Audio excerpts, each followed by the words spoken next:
reporting on the games you love by people who love to game. The MMO Reporter Network. MMO Reporter's PAX Prime coverage is brought to you by GoDaddy. Get 30% off your next purchase at GoDaddy by using the code MMO30. Some limitations apply. See website for details. Good morning. Hello. How many of you had breakfast this morning? Yay! All right, good. That's good. I like a well-fed audience. I don't want you looking at me like I'm making. How many of you play role-playing games? How many of you think of those as books and paper? Sometimes. Most of you? Okay. Sometimes. How many of you play those on the Xbox? Those things, those role-playing games on the Xbox? Yeah. That's cool. So what are the rest of you guys doing here? Role-playing? Is that what's Anthropology research. I think that was Batman. You should have role-playing. That well? Sure. We're going to talk about you later, bad dude. Not your Batman. What's your Batman? Yep, we're going to talk exactly about your Batman. All right, I guess enforcers. Yeah, we're good. Good. Ready to roll? All right, start enforcing. So, good place to start. Probably wondering who we are, what we're doing here. Sage, would you like to start the introduction? Oh man, I introduce better like I'm after Adam, so I can be the inverse of whatever I say. Lured into a trap. I'm Sage LaTorra. I'm the smart half of Dungeon World. See how this always ends up getting set up. And I design games and otherwise work in software most of my time. I'm Shannon Riddle. I am a playtester extraordinaire, and for my day job, I'm a usability researcher, so I tell people what they're doing wrong for a living with data. We should talk after this. My name's Luke. I make games. Unlike his game.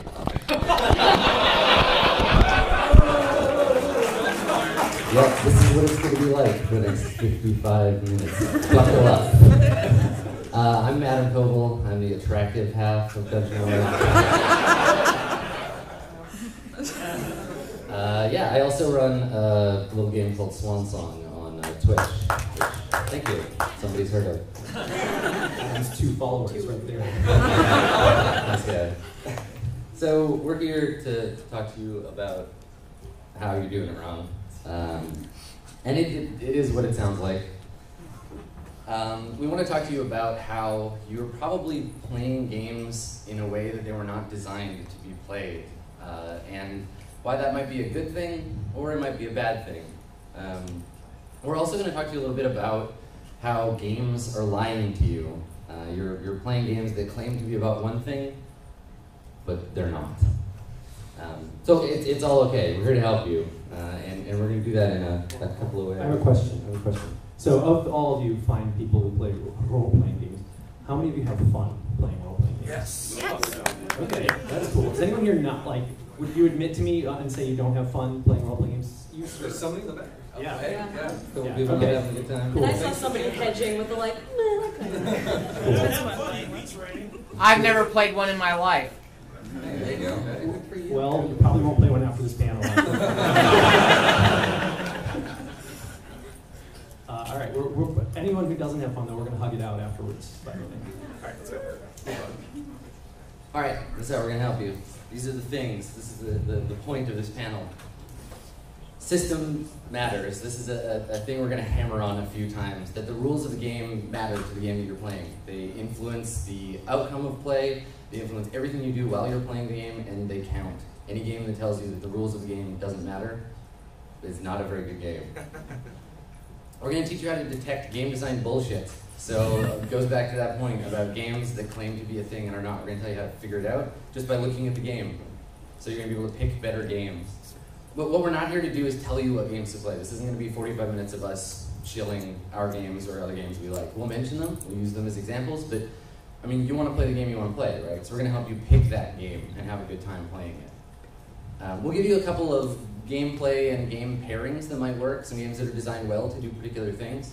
I think this section is going to surprise you a little bit. And then we're going to teach you about how you're already the best game designer. You're a better game designer than we are for your group, than anyone is. So we'll talk a little bit about how that works. Right, so this is something that I live by. So there's this thing in games, there's setting, right? Forgotten Realms, Planescape, Dark Sun, all the indie settings. Chicago by night. Chicago by night, thank you. Montreal or whichever one Canadian city. Or was it just Canada by night? They get Yeah, it's all one big city. Saskatchewan by night doesn't sound yes. Werebears up there. So I put this to you. If a game has rules for sword fighting, what do you do in that game? Sword fight. Sword fight? Yeah. Right. So the rules make the setting, not vice versa. If the setting has lots of sword fights in pictures and really bad, like Rick Harris pictures where everybody's got really bad anatomy, that's right, Rick. If the rules have all these images of sword fights, but there's no rules for sword fights, what is the game about? Pretty pictures. Who fucking knows? And so, like, a big part of this is that rules are procedures. Like, there are lots of things in rule books that sometimes get glossed over as rules because they're not like numbers that you add together that are still essential to the game. Like, there are pieces of how to DM D&D written into, especially some of the early versions of D&D that are as much a part of the game as the fact that all of your weapons do 1d6 damage. Like, that is, rules means the entire apparatus of the game, not just the numbers that you add to funny dice. So games will try and trick you by pretending that they're about things. They'll assume that because they're a role-playing game, they involve pretending to be a character. But if there's no rules for these things, by our understanding, they're not in the game. Games are rules. There's a bunch of art and layout and bullshit that surrounds them, but the rules are the game. So to help you kind of get a better idea of how to understand what a game is about, because you're going to have to sift through a lot of that BS, we're going to enlist the aid of our friend, Jared Sorensen. Yeah, great guy. So Jared has a set of questions that have become kind of popular for game designers and game fans in general. I think, Luke, you're probably more familiar with them. Yeah, I don't even know if he came up with these, but there's tribute to him, really, because all that matters. Really, Jared is just a dude in Monty Python and the Holy Grail at the bridge. What is your game about? So yeah, what is your game about? How is it about that? And how does it reward that behavior? Those are the three questions. And they're really high-level, high-concept questions. And they do not point to every element of design. They don't tell you how to design a system or anything along those lines. But they point to some kind of big umbrellas that are very, very important. And if you cannot look at a game and figure this out, maybe, and either it's on the surface or by digging a little bit, there's probably something wrong. And this is a great way to look at the games that you're considering and consider, like, hey, is this actually the game that I want? You look at the box for the recent Star Wars games, and you're like, okay, it's about playing Star Wars, you're, depending on which one you get, like smugglers or Jedi or whatever, and you look at the bottom of the box and hopefully it explains a little bit about how it makes you feel like that. And if those aren't the three things you're looking for, that's probably not the game you want to play. On the other hand, if you want that game, like, hey, you found it. Like, this is a guide, not just a guide to thinking about how you design games, but also thinking about how you consume games. Right. So we're going to use our games, Burning Wheel and Dungeon World, as an example. But while we're going through the next couple of slides, think about your favorite role-playing game. Right? Think about the rules of the game. Think about your experience with the game, and try to answer along with us in your head. So, Luke, what's Burning Wheel about? Consequences. Burning Wheel is about the consequences to your actions. Sage, what's Dungeon World about? Dungeon World is about adventure and action and so yeah. Adventure and action. You're going to rip apart my answers all of it. But okay, Dungeon World is about exploration, creative thinking, problem solving, and dungeons, and a world. Dungeons. Is there a dungeon? Yeah. Is there a dungeon in the book? Yes. In the first book there was. In the second one there are explanations of how to make a dungeon. So as you can see, this question might not be as easy to answer as you think. Hopefully, however, you've got an idea in your head about what your favorite game is about. So now you got to justify it. Luke, how is Burning Wheel about consequences? Burning Wheels is basically a system of outputs. In addition to the really obvious one, failure. When you don't hit what your target number or whatever, you fail, and all these wonderful things happen to your character. But even just the way you build your character, you're making a series of consequential choices. Every time you choose something for your character, it opens new doors and closes off others, and it leaves a mark on the character. So just from the very, very beginning of the game, each step that you're taking in that game, it's teaching you that there are consequences to every decision along the way.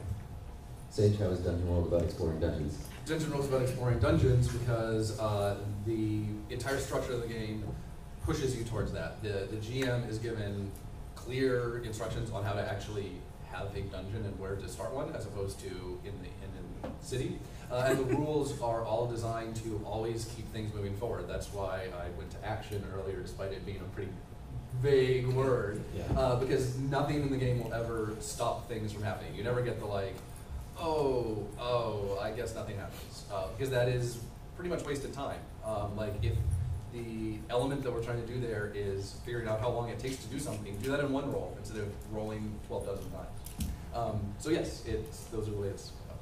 All right, everybody with us? You figured out how your game is about the thing that it claims to be about, or maybe it isn't? Okay, last question. How does the game reward you for doing those things? I mean, my game's kind of infamous for this. There are multiple reward cycles in the game, but basically, like the overarching idea is that it's okay to fuck up and fail and experience those consequences. That it'll only make your character cooler. Every time that you're about to head off the cliff and plummet to your doom in Burning Wheel, the system is saying, no, it's okay, here, look, you get this thing that might help you advance your skill, or you get this thing that if you survive this, will help you later. Well, it's not a forgiving game. I never said it was a game about forgiveness. Sage? So we're similar to Luke there. When you fail, you learn from it. So it's about taking chances and risks. It's you get experience for connections that you have with other people. So it's about a team of adventurers. And you, at the end of each session, look for a few things that happen in that session, and if they happen, you get experience for them. So that's defeating monsters, getting valuable stuff, and exploring the world. And those things directly give you experience points. Yeah, the carrot in Dungeon World is very clear. Yeah, we're super, it's just like, oh, look, XP. You know what that is. So, to give you an example outside of RPGs of some games that are well designed according to these parameters, Papers, Please. Nearly perfect at this. So, it's a game about being a fantasy Soviet border guard. It's about that by making you feel like you're a Soviet border guard. Anyone who's played this game knows that after about an hour in, you're screaming at your computer like, hurry up, goddammit, where's your passport?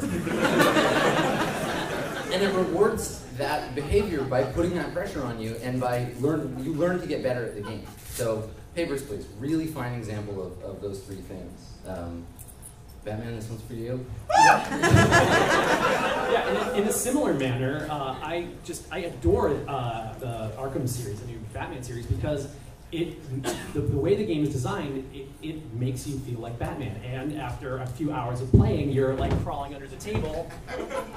Where are the drugs? And I mean, everything that character does, the way the character's animated, its modeled, its motivations, everything makes you feel like Batman. It's a beautifully designed game, except for the Riddler trophies.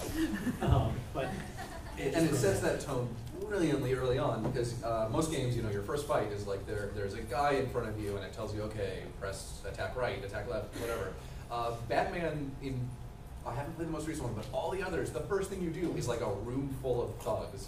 But you're Batman, like you press a few buttons and all of a sudden all of them are on the floor and you didn't kill the last one because you're Batman, you flipped over the last one and knocked into the ground. And like it just immediately puts you into being Batman. It doesn't like oh, Batman has to learn how to fight dudes. No, you just, yeah. And then they have guns and you're screwed. So one more example, I think is a nice simple one. Street Fighter, it's a game about fighting. Except that's a dock. You're fighting on a dock. Okay, so That should have been a supplement. the Dock Fighter 2. That was a hack. Yeah. Naval Edition. Maritime Fighter. But you get the point, right? Stevedore.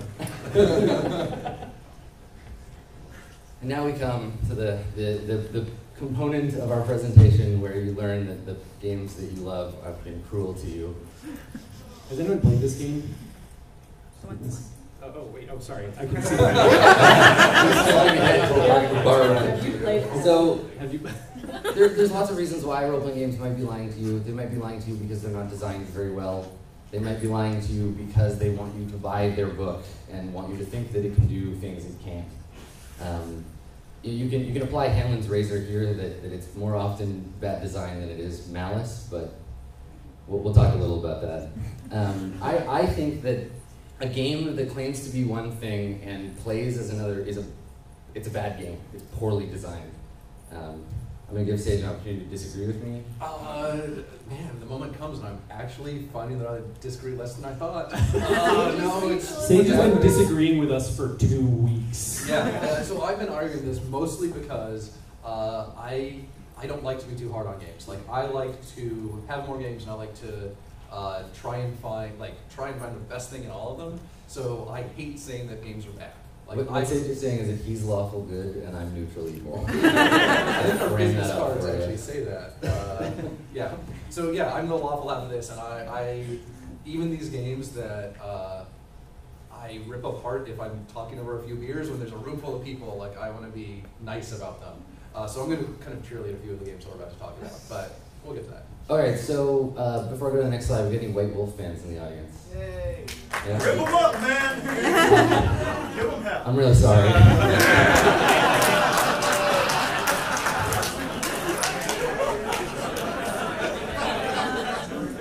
That's the way we played it. So that's the way everybody plays it. That's the only That's game. the way That's how it works. Yeah, Yeah. that's the system. So the game pretends to be about personal horror and the descent into madness and the beast, and it's actually about Uzis and Kevlar vests and robbing banks, which is cool, but it's not this game. I mean, for the love of God, like. I'd like to know what's particularly good that the vampires drive at a safe.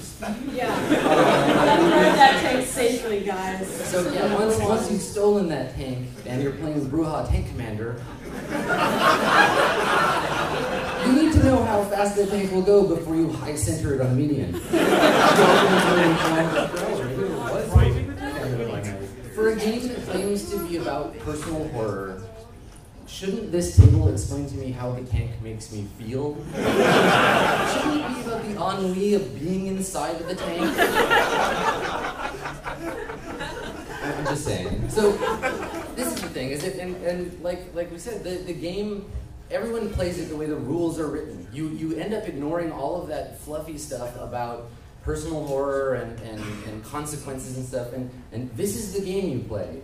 This is what Vampire does. Well, there are people, like, I've met people who have played the game is full of ennui and like, oh, we were vampires and it just was soul crushing. And then you ask them about like, oh cool, like how did the rules interact with that? And they're like, yeah. Like the books are really good about establishing this tone. There's all this wonderful stuff in there that makes you think about, oh, it must be horrible to be a everlasting superhuman people. So, and just to go back to what we were saying at the very beginning of this, there's nothing wrong with that. If that's the game you're playing and you're having fun, there's nothing wrong with it, except that you're bad people. All right, so you should go up for your. Oh yeah, Sage, we're going to take the podium. So Sage is going to talk about a maybe lesser known game. Okay. So has anybody here played in Nominate? Okay, cool. Since this one's a little less known, I'll give a quick overview to it. It's a war between heaven and hell, fought on Earth, between basically rock and roll angels and demons. So yeah, life, death, rock and roll. There's these themes that run through the entire game of like music. The world is referred to as a symphony, and your discord with the world or with yourself, the disturbance you make when you do something supernatural, all big elements. The dice, they do, everything about the game is tuned to this theme, so you roll 3d6. And of course, if you roll 666 and you're playing a demon, that's a critical success. If you're an angel, however, you're in trouble. This actually literally can get Satan's attention on you, like, oh no, you don't want that. So this game builds this throughout the entire thing. You have these mortal shells that you wear to blend into the mortal world. It's beautiful in concept, and the execution is pretty good as well. Then this happened. Who here is familiar with GURPS? Quite a few more people. So GURPS is a system that tries to be entirely universal. It models everything. The core books have lots and lots of pages of skills from nuclear science to shooting an Uzi. And when you take this game that is beautifully crafted for angels and demons and rock and roll and put it into a system where everything is supposed to model everything, now you've, first of all, lost all the cool stuff. You've lost the 3d6 Satan's attention on you. You've lost this, it talks about the symphony, but it's not as baked into the rules. And instead, you've now got rules for samurai and zombies, and actually zombies are in a nominee. Every single thing you could want, because GURPS has a supplement for all those too. So GURPS has a literal answer for how many angels can dance on the head of a pin. Yes, exactly. There's This a is table the thing that you figuring can out. figure out. You can figure out how many angels dance on the head of a pin. You can figure out what happens when your demon prince meets Winston Churchill, because I studied him up as well. Like you have all these things. Ask about that. How'd it go? Yeah. How'd it go? Yeah, how'd it go? In the game that we played, What was purchased? We're going to carry for an hour. okay, I will not tell. So this is actually the one thing that GURPS does relatively well. If you want the game where you stat up Winston Churchill and stat up the Hulk and Superman and figure out which one of those three is stronger, you now have a system that can include Winston Churchill, the Hulk, and Superman. So it's Twitter the RPG? We'll talk a bit more about GURPS later. I won't spoil the rest of my points, but this is, you take this beautiful game and I think the word you're looking for is atrocity. Yes. Atrocity. And I read this book.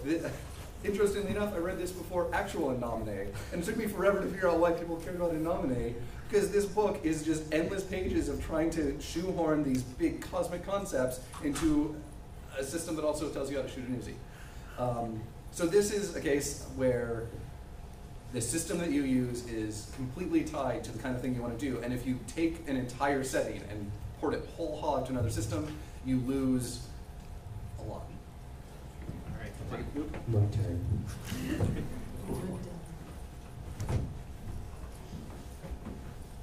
Oh yeah. Oh yeah. So chant with me. Yeah, can height. So yeah, I'm gonna talk about your favorite game, your favorite horror game, other horror game aside from the horror game we already talked about. Why is horror so hard to do? But I think we can really get together on this issue. I'm going to ask you a question. I know you guys know the answer. How many sticks of dynamite does it take to blow up Cthulhu? Anyone? Any guesses? 3, 1, all of them? Too damn many? Okay. All right, there's no consensus here, but I think we can figure this out. Because Call of Cthulhu is a game about figuring out how many sticks of dynamite it takes to blow up Cthulhu. I mean, you remember that story, right? Where they go to Dunwich and they've got the Tommy guns and they're just blasting deep ones apart. They've got a cigarette, the cigar in their mouth, they're lighting sticks of dynamite off the cigar and they're throwing them into the bay and the deep ones are just bubbling up dead. You read that, right? My favorite Lovecraft story is the one where Inspector Legrasse takes 45 minutes to climb a ladder. He's scared. He just keeps falling off the ladder and falling off the ladder. Yeah, I particularly like the Lovecraft story where the kid waits outside of the family tomb. You can just kind of see a crack in there, and then as soon as the shrug-off comes out, he just laid that trap right there.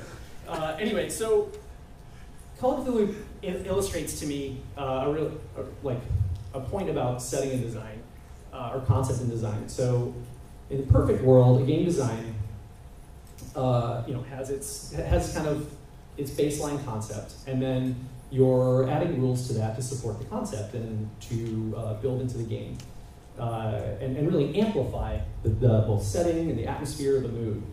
And Call of Cthulhu is hailed as a game that does this perfectly, maybe the first game that ever did this. I disagree.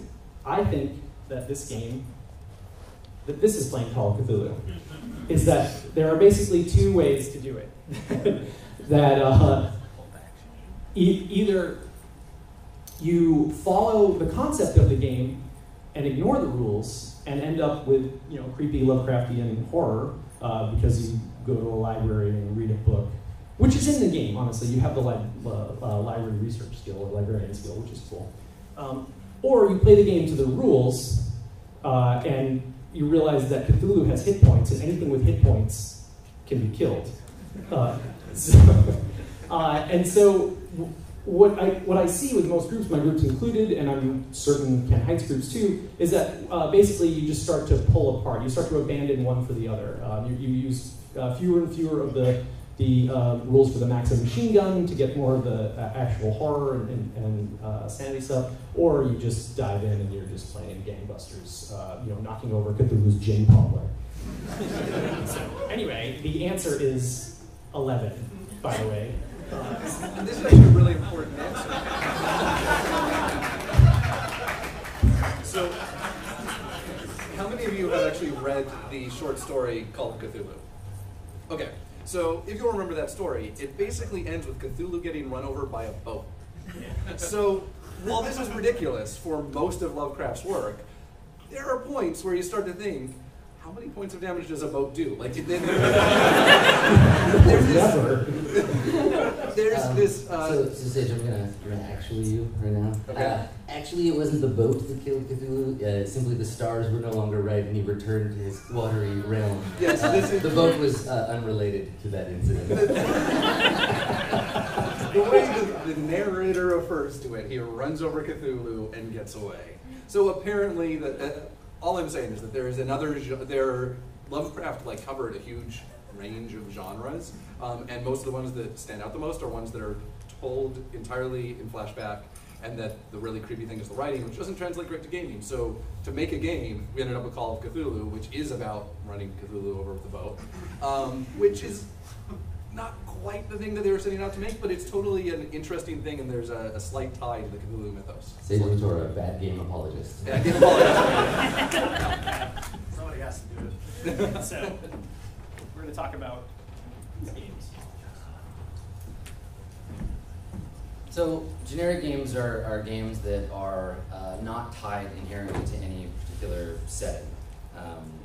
So games like Fate or GURPS, as was mentioned before, games like Savage Worlds, and I'd like to posit that a game that claims to be about everything is actually a game about nothing, and that you can simulate systems like GURPS does to determine how fast your scratch-built dune buggy will go versus a rocket ship or whatever, but you're not really playing a role-playing game when you're doing that. You're systemically analyzing different components of a fake reality. I'm going to disagree slightly. I think that GURPS, I don't think GURPS is truly generic. Like all of these games, it's implicitly about a genre of fiction, and for GURPS that genre is like hyper-realistic military fiction, the kind of thing where somebody editing it did a lot of, well, actually.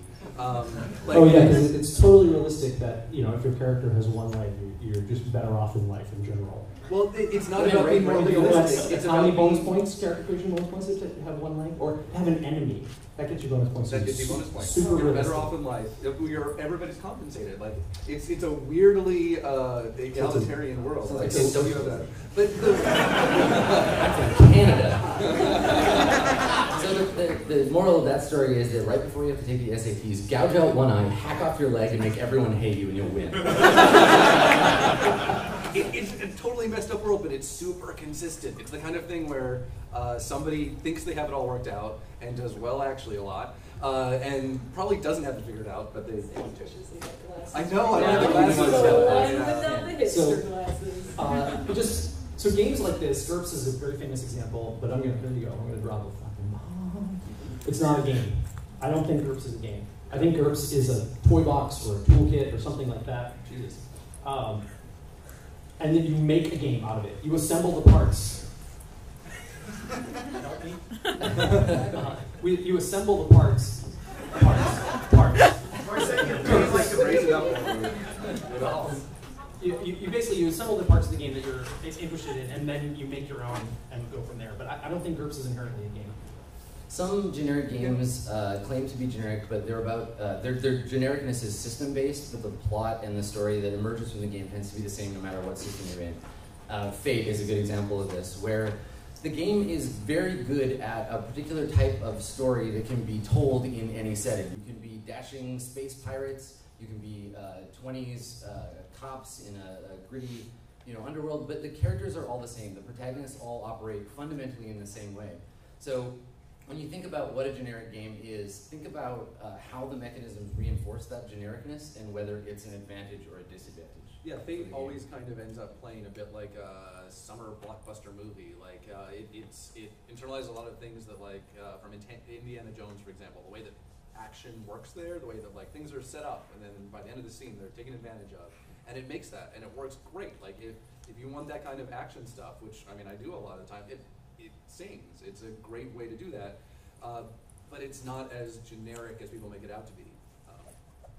And actually, not even the authors. I think they're pretty on board with that. Yeah, they're very straight up in the book about this is not really a generic game. Yeah, but if you go, if you hang out here for a while longer, somebody will recommend Fate to play anything, or Seven. Or Seven. Yeah. So we're gonna talk about tasty game pairings. We're gonna go through a couple of our favorite games that do what they say on the box really well. This is the only part where we're going to talk about games we like, and kind of try to give you an idea of the designs that are out there. So, Sage, you want to start? Yeah, I'll take us away with one of my favorite games that is really well paired with both the setting and the mechanics, which is Dungeons & Dragons. If you look at that game, not always, because it's been through a lot of, it's always been close to what it wants to do, but what it wants to do has changed quite a bit over time. That game is well designed for what it wants to do, especially some of the earlier versions, and 5th edition is actually looking really good as well. It's a game that is about Dungeons & Dragons and gives you all the tools to try to survive dungeons and try to survive dragons.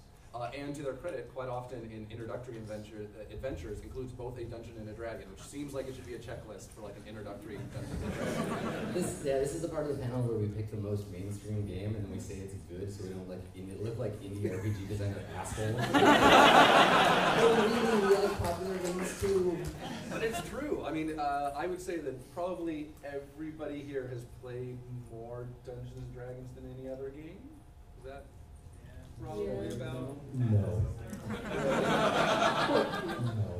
Yeah, I can see that. I have a problem. Yeah. Any other some other single game beats Dungeons and Dragons? One in particular. Okay. It involves a wheel. Yeah, that Swimming and drowning. So yeah, Dungeons and Dragons, actually a game that we can all agree, awesome pairing of what it wants to do and how it accomplishes it. Jen, you got a game? Well, since you just were like, we're indie designers and we're not going to suggest anything. Now, fuck you, I'm going to suggest anything. I'm going to say best friends, because you didn't see that coming. Best friends, you play a group of best friends. It reinforces it really perfectly. You play a bunch of girls or women, and all of it reinforces just the dynamics of how you are friends together. How's that for me? Fuck you, Adam. Shannon, I would like to welcome you to the panel with a question. Is that Gregor Hutton's game? Yes, it is. I fucking hate that game. I think that is one of the worst game designs I've seen. All right.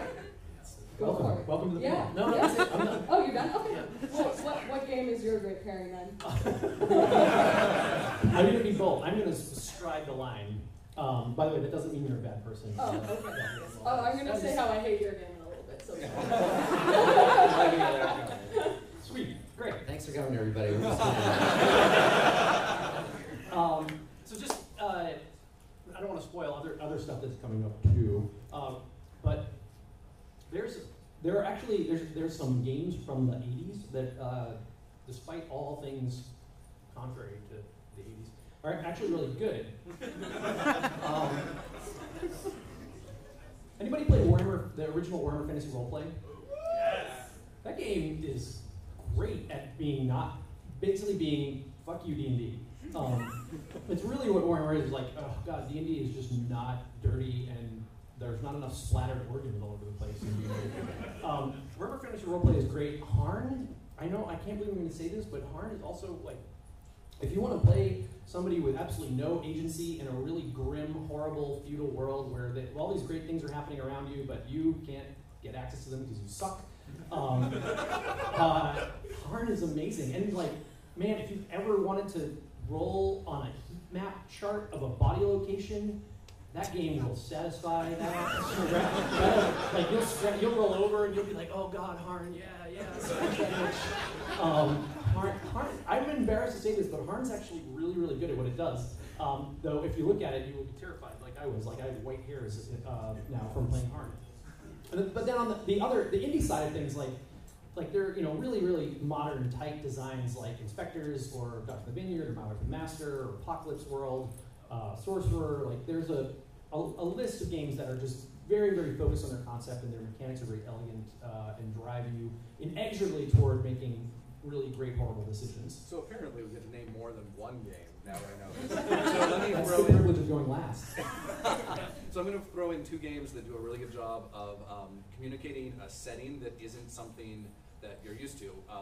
How We Came to Live Here and Sagas of the Icelanders. Both of these are games that communicate a setting that you may not be familiar with and do something other than just painting that setting over going into dungeons or whatever other common activity. They actually bake elements of the thing that you're trying to emulate into the rules, like the societal norms of Icelandic culture as recorded in the Sagas of the Icelanders actually gets baked into the rules, and you can fight against them, like you can try to break them, but they're there, like they're actually an element of play, as opposed to just something that gets written down in the book and then rules for going into dungeons as an Icelander. So what you're probably not doing is playing any of those games, aside from Dungeons and Dragons. But what you are doing, if you've been playing any game for very long, is a little of this action. This is the big revelation when I tell you you're a game designer and you get to go home feeling cool about yourself. If you've ever changed a rule of a game to fit your group better, if you've ever said this part of this game sucks and thrown it out, if you've ever ported in another system from a game you already like, you're doing this. You're redesigning games, and that's totally valid and totally cool. And we call it drifting.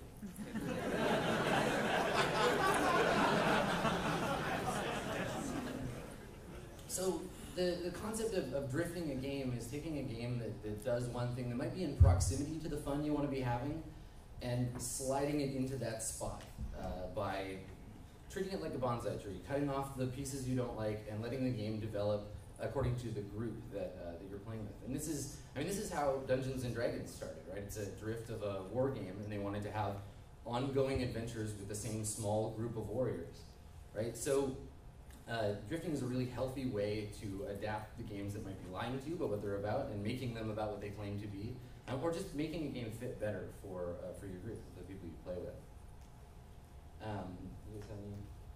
Any doubt?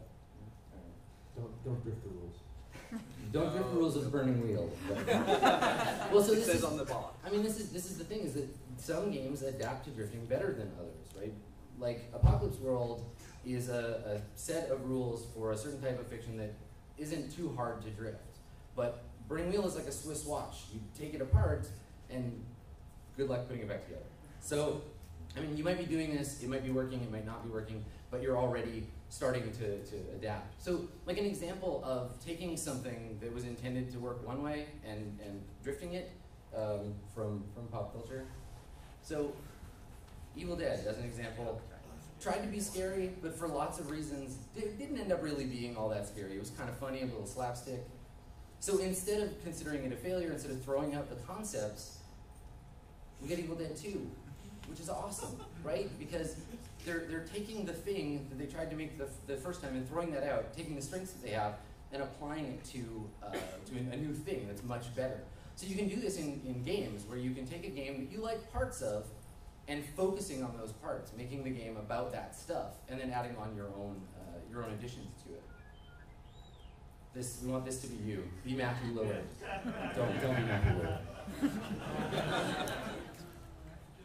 So, hacking games. I mean, we've all done it, right? Whether at the table, whether professionally creating games like Dungeon World. There's a degree of re-engineering that goes into play. And it's one of the really cool things about the technology that makes up role-playing games, is that it's modular and that it's emergent. You can create things from it. It's not finished. The player's handbook that you just bought downstairs isn't a finished thing. It needs you to bring it to life and to change it so that it works better for your group. The way that I like to look at it is like the rules are another person at the table. Like you're inviting this other person who just happens to be a system that you've all read and understood, or one person has read and tried to explain to everybody else. But that's another person contributing to the game. And like any other person at the table, like some games that you invite to your table are going to make a huge positive difference, and it'll be awesome, and you'll celebrate about it. Some of them will kind of just be there, like most people that you game with, and it's like, okay, cool, like you're fun, that you can come back next week. And some you will like flip over the table and just walk out. Like it's always contributing, but it's an element among many, and you are one of the other biggest elements. Yeah, hacking the rules is relatively easy because they don't fight back, but we'll talk a little bit about hacking your players in a bit. So one of the things I'm notorious for telling people not to hack my rules or drift my rules or whatever. We often think we know better than the designer, or we often look at a rule and say, I don't understand it, I'm going to toss it, or that doesn't work with my group. And you know, we have on one hand we have an amazing DIY aesthetic in our crazy little cult. That's incredible. I've never seen anything like it in any of the other weird worlds that I dabble in. I dabble in a few, but so I love that. But at the same time, we're incredibly dismissive and arrogant about our view of design. We rarely look at design and say, oh, I don't understand it. Let me understand it. That's an incredibly difficult position to take. A few years ago, I started playing Dungeons & Dragons in my group. Some of you might have seen me do a presentation on it here. Dungeons & Dragons is a notoriously hacked game. People say, oh, that doesn't work. This is broken. You have to fix it. And so we set out to play by the rules. We set out to play it as tightly to the rules as possible with as little hackery as you could do. The really interesting thing about that particular design is, one, it's fucking great. And then by kind of like just dropping our egos and playing to the design, we learned a lot about ourselves and about game design and how actually great Dungeons & Dragons is. And two, we learned as we delved into the rules actually give you permission to hack, and they tell you where to plug in and where your input is going to be needed. And so by kind of like just coming to the rules in a very neutral state without any of our previous baggage, we had a great experience playing that game and really changed the way we play games. Well, and I think the way that, so people often come to us with Dungeon World because we try to be very upfront about how to do things, and that sometimes comes off as like, you can't do things. So people come up to us and are like, well, why? Why is it written this way? Why is it so forceful? And it's because the rules are kind of a warranty. They're like, if you play by this, the designer, who's probably played this more than you, says that it will probably work and it'll probably do these things. And hopefully they're not lying to you. Hopefully the things that they say it'll do are actually things it'll do. Once you change something, you're voiding that warranty, which isn't necessarily a bad thing. Like, a bunch of people in this room probably have rooted Android phones or whatever. Like, that isn't a bad thing, but it's something that you have to go into carefully. And the best games, in my opinion, call out what areas are the easiest to do that to. Like, if you want to just slap a new back on your phone, like, that's super easy, and the store will show you how easy it is. But if you want to build your own circuit board or something, that isn't something that the book's going to explain. And that's kind of where Dungeons & Dragons gets to. Like, it shows you these areas that the rules are most open to changing things so that you're hacking, but it's like hacking within the warranty. So just an example of a game that has been played wrong over and over and over to the point that an entirely different genre of game emerged from it. Maybe you heard of it? It's just an example of playing Warcraft 3 the wrong way, right? Over and over. And now, well, you know. So,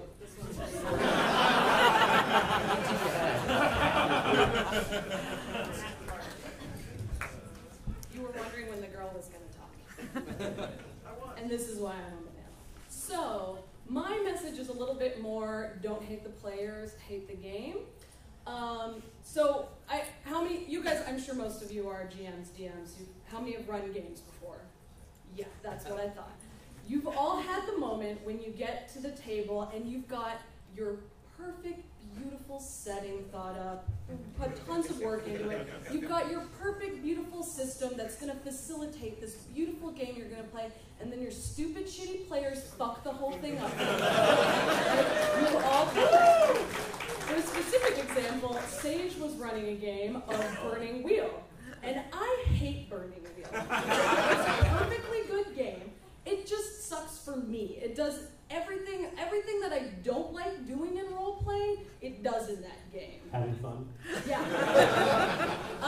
So it's just so much rolling, and I do math all day at work, and I don't want to have conversation fights anytime I want to get a point across. So we get to the table, and I'm just becoming miserable. But it was Sage who thought of this like lovely game concept with this great game that did a really good job of supporting the game you wanted to play, and I was fucking everything up. To be fair, there were two other players who Yeah, played that game for like a year before you got No, there. you hadn't been playing for a year. You'd been playing for like a month. But yes, I did come in the middle, so it was my fault for fucking everything up. But still, I came in and messed everything up for them. And we all just have those moments where there's just something about the system, and it's, because you know what, for the players, the system isn't about all these details in the book necessarily. It might be, they might be those players that have gone through and read every fucking page of the book you're playing. Those guys are jerks. But they also might just, the system to them is the character sheet in front of them and what you're making them roll about. Or it could be about all this shit they have about their character in their head that the character sheet doesn't even let them do, or that your roles aren't facilitating. So there's a lot of factors that can go in when you've got these stupid, shitty players fucking up your game. So how do you deal with this? And I know that the first thing I said was how do you manipulate your players, but the first thing is shut the fuck up and listen to your players. So they're telling you what they want. They're saying anything that you could hope for already just when they're at the table and they're complaining about things. It might, sure, they're always going to be complaining about roles that they failed and stuff like that. That's obvious. But if they say that they hate the game, drill into that. Ask them why. These are all fixable problems. Is it just that they're failing all their roles? Is it really just that they're having to make all these roles in the first place? Is it that bad things are happening to their character, or that they're not getting opportunities for their character to do cool things in the first place? And so asking a lot of questions, there's this thing that probably all of your hippie friends or friends who are super into business might have talked about called active listening, which really is mostly just shut the fuck up and listen to them and stop thinking about what you're going to say next. Start thinking about what they're saying and what it means and how you can change your game to impact them. In the example that I gave of the game that Sage ran, because I was being such a jerk about it, they had to make me a whole new character sheet because I'm mean, and just so that I could play the game. And then I had a ton of fun, and it was amazing because it took a lot of this. I just really didn't like having to do all this math all the time, and they took that out, and it was wonderful, and we all had a great time, and my character was the best, and I won the role-playing game. So, basically, when you're playing with people, these stupid people that get in your way, you're trying to get to good times, but it's a bit of a comfort zone problem. There's always going to be something that they're not willing to do. Like, it might be your classic D&D player that really just wants to roll dice and kick some ass, and you really want to make your game about feelings and have that like deep vampire ennui game, and they're trying to blow shit up instead. Safely, safe speed in the tank. Yeah, important, guys. Safety first. So yeah, trying to find games systems that facilitate a comfortable middle ground. Like, it has rules for blowing shit up, but it also has rules for feelings that you can enforce. Like, finding that comfort zone, good times overlap, making the Venn diagram out of that is good. There's also the option of just playing with different fucking people. Like, we don't like to hear that because we have our Wednesday game group, and if they don't want to play the game that you want to play, that's a bummer. So your choices are either make them, which sucks, and nobody's going to have fun. You're not going to have fun because they're going to fuck up your game, and they're not going to have fun because you're trying to make them play the game that you want to play, not the game that they want to play. So there is always the option, sad as it is, to find another group. Yeah, so. Yeah. So, and we talked about a few of these. For that transfer from the group that only plays Pathfinder to try and move them into games that maybe you as a GM are more interested in running, games that tell different kinds of stories, or games that tell the stories you're already telling with Pathfinder, but you'd like to use rules that tell the story, not just art and layout. There are games that help you move between those two extremes. It's really tough to take a group of people who are comfortable and feel skilled at a particular thing and just drop them into a brand new thing with the assumption it'll be fun. I think it's really important, Shannon's point about how the interaction that most players have with the rules are just what they do at the table. They're not like, players are not like us. They don't go home and obsess over the rule book. They don't read every page. If they do, grasp them tightly to you and never let them go. So there are lots of games out there that you can use either in limited scope. So we're just going to play this for one, just like, hold on guys, we're going to play this for one session. You know, Dave and Gary are sick today. We're going to try this other weird game. If you hate it, we'll never play it again. Or there are games that feel comfortable to that audience. They do similar things, but maybe they do them in a different way. So just as a couple of examples. So, but also just to look at this from a higher level, like, why are you suggesting these games? We're saying you can hack your game, you can do these games. If you don't need these rules, if you're not interested in these systems, you don't need any games, really. You don't need any games to actually role-play or play a role-playing game. You make it up on your own. But what these games will do is that they will give you an experience you couldn't have without them. They're going to surprise you. That's what a game is best at, especially a role-playing game, is presenting you with situations you would not have otherwise engaged in on your own. And right, you can play Warhammer or you can play Carnage Amongst the Stars 316. They're both Space Marine games. Warhammer 40k, obviously, are dark, rogue, heresy, black, sinister. Yes. Anyway, you will have two qualitatively different experiences. Two completely, even though you have your big guns and your big armor and you're on big planets committing big war crimes.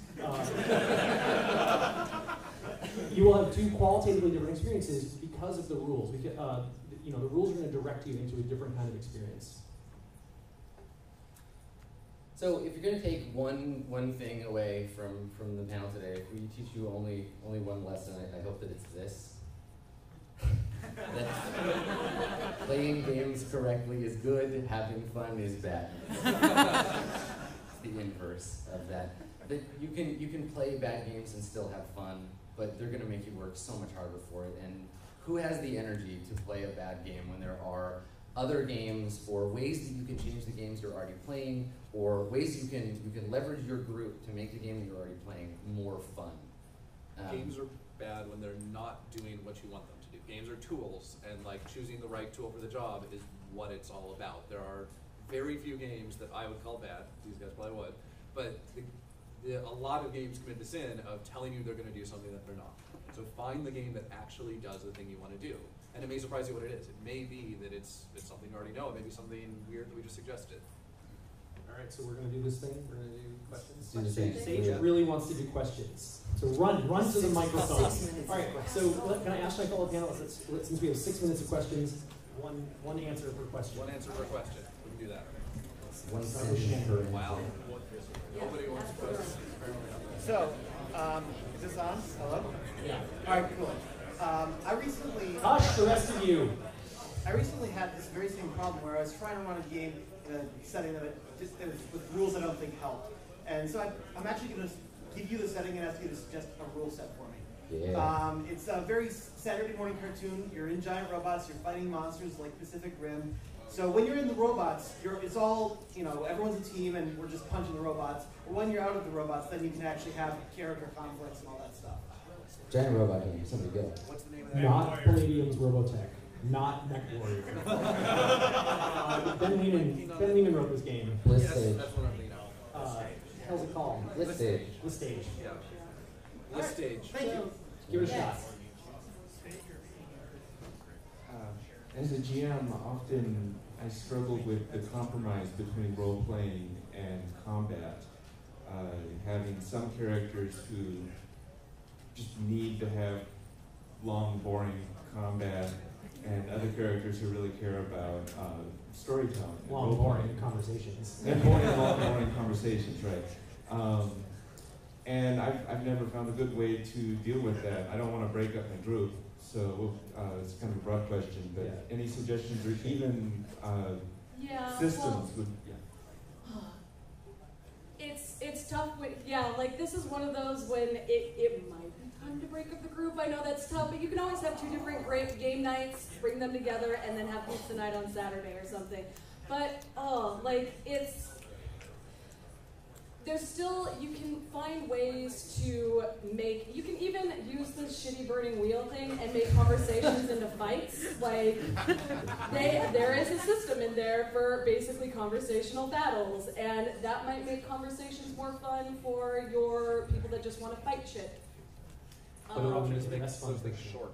And you can also make those scenes just shorter. Like everything, conversations, fights, just. But it might be like experimenting with a different system or two might help. There are systems out there where it's basically not just freeform role play and then math fight. And just ask them a lot of what is it about the long boring conversations that they like? What is it about the long boring fights that they like? And what is it about the long boring fights that other guys hate and the long boring conversations that they hate? Like if you can narrow down to specifically what sucks for each player about what parts, then you get a better idea of what you should do. Thank you. Lightning round. 3 minutes. On the subject of what is wrong with a lot of games, or perhaps what is misrepresented about a lot of games, I might make a quick suggestion. You can tell me how I'm wrong, since that seems to be the thing that goes on. So, a lot of the games you were saying that are misrepresenting themselves, they're actually overemphasizing the employment of violence to solve problems rather than what would fit the theme. I want to suggest that is because of the scourge of simulationism, and in representing the real world, you're trying to replace a place that violence really does solve most of your problems, at the very least in the short term that gamer extension spans cover. Does that sound like what's wrong? I think what we're dealing here is just legacy baggage of a hobby that was rooted in moving from war games like Napoleonic and Vietnam war games into playing with Gandalf, and so basically the whole roots of the hobby are built on fighting. So, and it's a very young hobby, and we just haven't had a lot of deep exploration into the design space. But you'll find now, especially in the past 10 years, that this problem has been solved over and over again. It hasn't hit the mainstream because right now, we're, as an audience, we're conditioned to solve problems with our swords, and now it's reinforced by electronic games and and fantasy movies too. It's all Lightning round. Sorry. All right. Yeah. Thank you. No. One word answer. Sorry. Okay, so so this was great, except I was just hoping you could expand a little bit on, we got to the pain about generic games, and I guess I'm just kind of trying to figure out where it is you're trying to help people land in terms of what a generic game is for you. Like, are you saying, like, stay away from generic games? Maybe it's for some people but not others. Why is... Every game is for some people but not others. Well, where we're trying to end with generic games is that they're not, there's no such thing as a truly generic game. Every game, by the fact that it's a system, is pushing some They've set got of an agenda. tools. Yeah, like there's not a generic hammer, or a generic tool. There's only hammers and screwdrivers and etc. So when you look at a universal generic game, look at what it's actually doing, because it may be that it can apply that thing to a lot of specific genres, but it'll always be a kind of meta genre. Like Fate is always going to be like character-driven action. It's always going to be Indiana Jones and a few movies like that. Yeah, generic games, basically what we want people to do is just analyze them in the same way you would analyze any game. Understand what they're actually about, and then decide if they're going to work for you. Yeah. And interesting person, I've never seen a generic video game that is like, this is all video games, like we're done.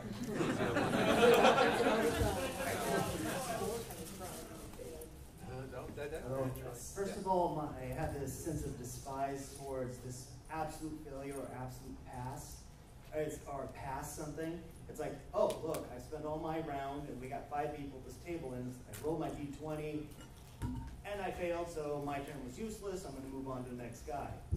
Fantasy Flight did change that a little bit with their ability to, I got some advantages, so at least I could do something for my team members. I think Fantasy Flight invented that, right? Oh yeah, Fantasy Flight totally did. Is there other games that, yeah, but the problem is, these guys are... what other games are doing this? I mean, Fantasy Flight's the only one that I personally played or found. Okay. Yeah. Sage, Adam, maybe Yeah. you could think of a game. I think We you were guys have trying anything? not to talk about our games, but that is exactly like that is.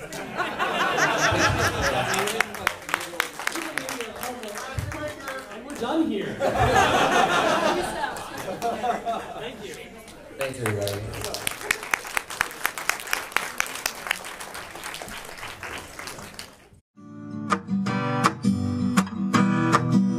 Thanks for watching the video, everybody. Don't forget to check out all the other podcasts at MMOreporter.com or by clicking on any of the links here. And please check out our Patreon campaign at patreon.com/MMOreporter. Thanks, everyone, and see you in